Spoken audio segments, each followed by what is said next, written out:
It's Friday, 3rd of July, and I'm sitting here trying to analyze why the Prime Minister decided that he should call for an investigation into the fraud and embezzlement of SME funds by the Minister and the Secretary of the Department, all conspiring and colluding to help themselves and their relatives and their political cronies, and of course, with the concurrence of the Prime Minister. Now, Prime Minister, you abuse the church, and by the church I mean the Bible, which says that you should forgive and forget. And this is not the first time that you've used the Bible as a facade to escape from your crimes. You have given written instructions to the Secretary of Finance, who was supposed to be dead and is all of a sudden alive, to make payments to Paul Paraka, who's been convicted to 20 years imprisonment, not allowed any bail or any fine. His appeal has been rejected, and you are still walking around as a free man. And that is not to say that this was the greatest crime. In your time as finance minister until from 2012 to 2019, you know that you have never accounted for public finances as is stipulated under Section 3 of the Public Finance Management Act.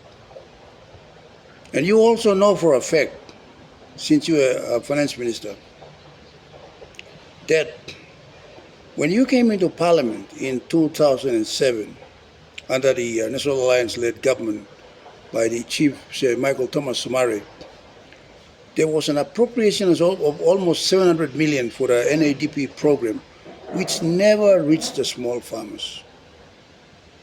It was all taken up by politicians, including yourself, and those who are in Parliament now, and the cronies who served in the bureaucracy. And to this day, there is still no accountability and trace of that 700 million, almost totaling 1 billion. And in your time as finance minister, up until the time you've been prime minister, you placed your Tari Wantok, Simon Bolle, as CEO of the National Procurement Commission. And with his supervision, you were able to award your cousin, Moses Palipe, 3.5 billion kina worth of contracts under the Connect PNG program. And between the April 2023 and January 2024, just before the vote of no confidence came up, you had conveniently conspired with the Secretary for Works, the Secretary of Treasury and Finance, and you have paid Ipwen's Construction 750 million in a space of 10 months on projects that have not met the tender requirements, and there was no certification as proven by a whistleblower who reports to Parliament. And now you have bribed members of Parliament to sustain you in the vote of no confidence in August and again in November, by treating them on the island of Nolwata and giving them private monies and also public monies that are recorded. We have prima facie evidence in the payment to the Enga provincial government, which was knocked back by the National Court under Justice Berrigan. And now you have called on the police not to exercise their duties in arresting your Pumpkinhead member from Western Highlands, the member of Tambul Nabilia, Honorable Win Dakri, who has made payments to all his private interests, including his wives and his girlfriends. Now, Mr. Prime Minister, you are not above the law.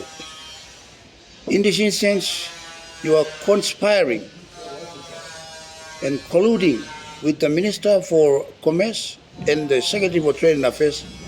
And under Section 7 of the Criminal Code, you should all be charged and arrested for fraud and embezzlement of public finances. Thank you for watching me today. Mohammed John Ndemongo Kua, President of the People's Anti-Corruption Movement.